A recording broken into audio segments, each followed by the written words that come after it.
எளிய குடும்ப பின்னணியிலிருந்து வந்திருக்கிறாங்க. பெண் வேட்பாளராக இருக்காங்க. 4 பெண் குழந்தைகளோட வளர்ந்துருக்கிறாங்க. ஸோ இவங்க வந்து மிகப்பெரிய ரெவல்யூஷன்ஸை கொண்டு வரக்கூடிய ஒரு நல்ல வேட்பாளர். ஸோ அந்த பகுதி மக்கள் வந்து திராவிட முன்னேற்ற கழகத்தினுடைய இந்த முயற்சிக்கு வந்து இந்த முயற்சியினால நிறைய பலன்கள் பெறுவாங்க அப்படின்னு நான் நம்புகிறேன். ஸோ இவங்களை எதிர்த்து நிற்கக்கூடிய எல் முருகன் மத்திய இணையமைச்சராக இருக்கிறாரு. அவர் பாஜகவில் மத்திய இணையமைச்சர் அப்படின்னா, பாஜகவில் மத்திய இணையமைச்சராக இருந்தானே என்னவா இருந்தானே, பாஜகவே தமிழ்நாட்டுக்கு தேவையில்லாத ஒரு ஆணி தான். ஸோ அப்போது மத்திய இணையமைச்சராக இருக்கிறாரு அவர் அப்படின்னு எல்லாம் பேசப்படுது. ஸோ அவர் வந்து பாஜகவில் மத்திய இணையமைச்சராக இருந்தாலும் திமுகவினுடைய கடைநிலை தொண்டருக்கோ இல்லை திராவிட இயக்கத்தின் கம்யூனிஸ்ட் இயக்கங்களினுடைய தோழர்களுக்கோ ஒரு துளி கூட ஈடாக முடியாது.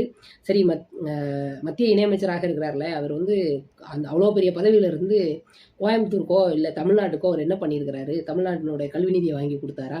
இல்லைன்னா இங்கே கோயம்புத்தூரில் மெட்ரோ வர்றதுக்கு காரணமாக இருக்கிறாரா? என்னதான் பண்ணார் அப்படி? சரி, ஓகே, அவருக்கு போய் பேட்டி எடுக்க போனாங்க. போன யூனியன் எலெக்ஷனில் அவர் போய் பேட்டி எடுக்க போகிறாங்க.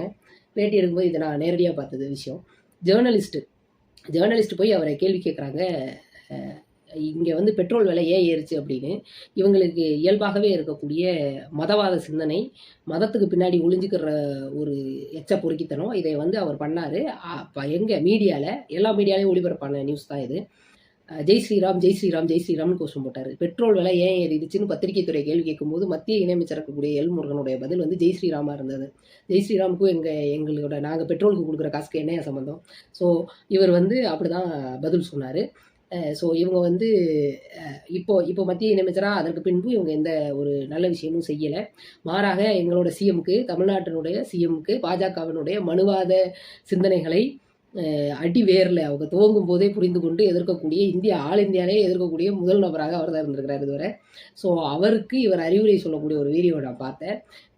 எல்லாத்துக்கும் ஒரு அளவு உண்டு. என்ன எல்முருகன், நீங்கள் வந்து உங்களுக்கு திராணி இருந்தால் எங்கள் சிஎம் நிறுத்தி இருக்கக்கூடிய அந்த இளம் வேட்பாளருக்கு எதிராக உங்களால் எந்த அணியையும் பிடுங்க முடிஞ்சதுன்னா பிடுங்கிக்கோங்க, அவ்வளோதான். ஸோ நீங்கள் வந்து மத்திய இணையமைச்சராக இங்கே எதுவுமே பண்ணல, எந்த பகுதிக்குமே எதுவுமே பண்ணல. உங்களோட நீலகிரி அங்கேயும் எதுவும் பண்ணல. எனக்கு தெரிஞ்சு நீலகிரியில் ஏதோ ஒரு அரசு விழாவில் போய் பெண்களுக்கு அரசு விழாவில் போய் ஒருத்தங்க வந்து ஸோ ஆங்கரிங் பண்ணுவாங்கள்ல, அந்த நிகழ்ச்சியை தொகுத்து வழங்கக்கூடிய பெண்கள்கிட்ட போய் இவர் வந்து தன்னைத்தானே புகழ்ந்து சொல்லி எழுதி கொடுத்துருக்கிறாரு, பேசியிருக்கிறாங்க அவங்க. இதுதான் நடந்திருக்கே தவிர, இந்த சவார்கர் வந்து தனக்குத்தானே வீர சவார்கர்னு போட்டுக்கிட்டாங்களா, அதுதான் இவங்களோட ஐடென்டிட்டியை தவிர இவங்களுக்குன்னு மக்கள் சேவைன்னு ஏதாவது ஒரு ஐடென்டிட்டி இருந்தால் காட்ட சொல்லுங்கள். நீங்கள் வந்து இவரெல்லாம் வந்து தொகுதியில் வாக்கு சேகரிக்க வரும்போது அந்த பகுதி மக்கள் வந்து கேள்வி எழுப்பணும். இதுதான் நேரம், இதுதான் சமயம், இப்பொழுதுதான் கேள்வி கேட்க முடியும். கேள்வி கேளுங்க, கேள்வி கேட்டு ஓட விரட்டுங்க பாஜக வேட்பாளர்களை. அதுதான் அவங்களுக்கு நீங்கள் தரக்கூடிய பதிலடி. இந்தியா